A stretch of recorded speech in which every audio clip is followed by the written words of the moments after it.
hope you're having a good week. So I just wanted to come to you guys with a quick video here. So I want to talk about like abductions, but it's not really like a full abduction. So sometimes these aliens will take you, but they won't.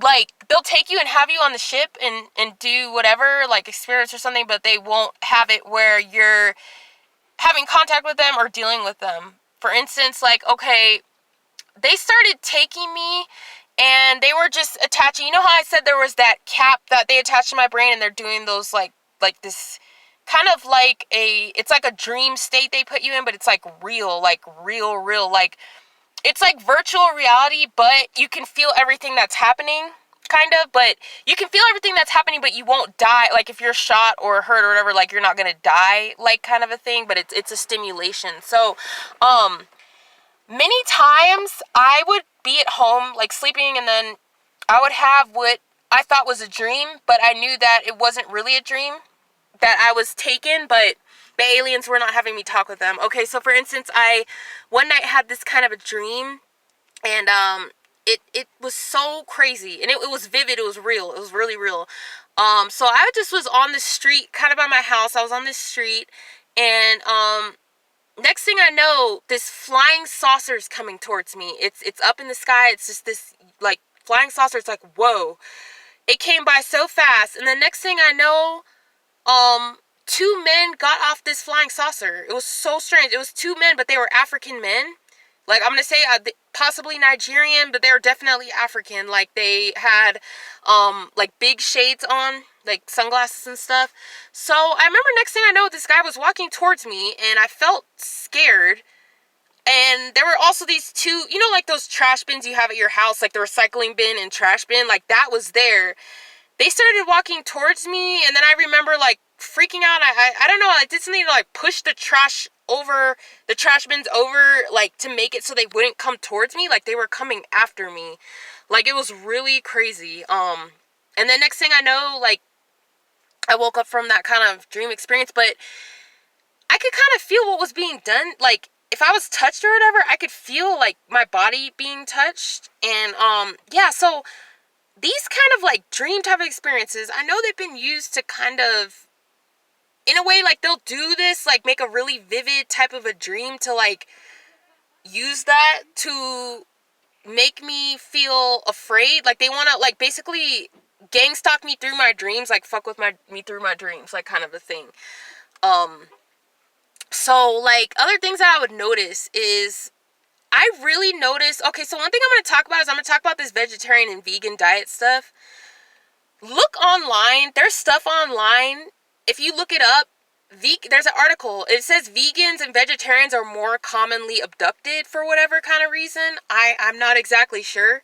But I know back in California that most of my abductions that I had, when I had, you know, contact with these abductions with young Pharaoh being there and all that kind of stuff, that was when I was vegetarian. I was vegetarian for like a year.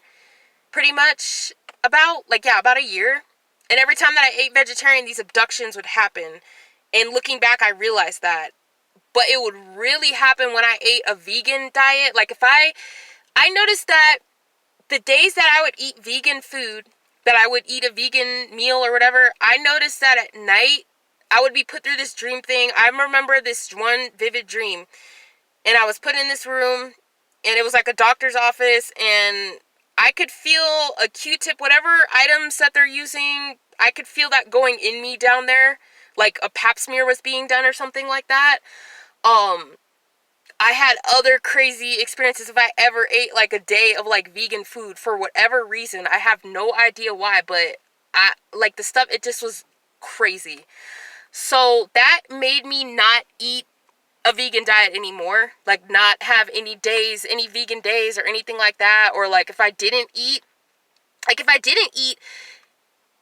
have a day where I fast or whatever, this spirit will come to me and start talking to me in my ear. Like I vividly would hear this person in my ear. So for some reason they can contact you better when you don't eat, if you fast, or if you eat vegan or vegetarian for whatever kind of reason. I have no idea why, but yeah, so I did eat it. One day I ate vegan, and then I noticed that the dragon guy, like, it was so weird. Like, all of a sudden I know, like, it's like this thing. It wasn't really a dream. It was like he was showing me something. Like, he shows me this map of Michigan. I could sense him standing next to me. He was standing next to me, and I could hear him talking. So one thing that you'll notice is if you hear somebody talking and it feels like they're really talking, or you hear voices of people talking, that's because you're most likely on the ship and there's people talking around you and you're asleep, you're unconscious.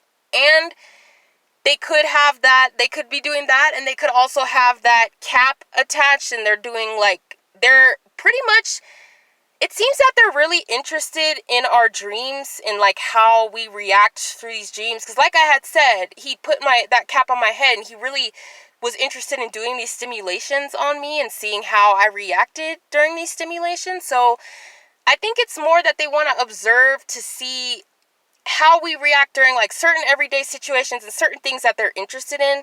Most of all of my, like, little stimulations were all about, like, Armageddon and end times and things ending and survival stuff. Like, that's what it was all about. Like, that's, like, those missions that I was put on with Young Pharaoh. Like, we were, like, building fire from scratch and had to go around and make, like, you know, survival shelters and stuff like that while we were being chased by these reptiles and stuff. So, yeah, so I want to let you know about these abductions, but not really abduction experiences, that, yeah, they definitely can happen. And, yeah, there had been other times where I had noticed at night, I could feel myself being touched. I knew I was on the ship. I could tell. I was like, I know I'm on the ship. And one thing was they did this one night, and then I got a glimpse really quick of the ship. It was crazy. Okay, so one night they took me, I wake up and I'm on the ground, and John was on the ship. John was there, and then it was another guy. They were both standing next to each other, and I woke up for a minute and could see him. And then next thing I know, he was sticking his finger, his middle finger, into my vagina, and he was, like, saying how it was super tight. Like, I could hear him talking, and I could, like, see it. And the next thing I know, everything went black. But I could feel his finger going in. I could feel him touching me. Like, I could feel all these things being done. So, then next thing I know, yeah, I was put back to sleep. So, whatever they're doing on the ship, sometimes they're doing it when I'm unconscious. Like, they're not waking me up, not having me deal with them at all. They're doing everything, like, just with me. What they'll do is they'll put me into a dream state or whatever they want to, sorry, I'm sweating. It's hot out here. It's hot today, and I'm in a hot car, so yeah. So yeah, so I just wanted to make that video real quick to let you guys know, about this kind of thing, and, yeah, and I hope you guys are having a great day, and, yeah, I'll come out with some more videos soon as I can. Just, been driving around and stuff, so, yeah, I'm gonna try to get one for you guys in the next day or two, or whenever. It's kind of unpredictable, so, alright, well, I'll talk to you guys later on.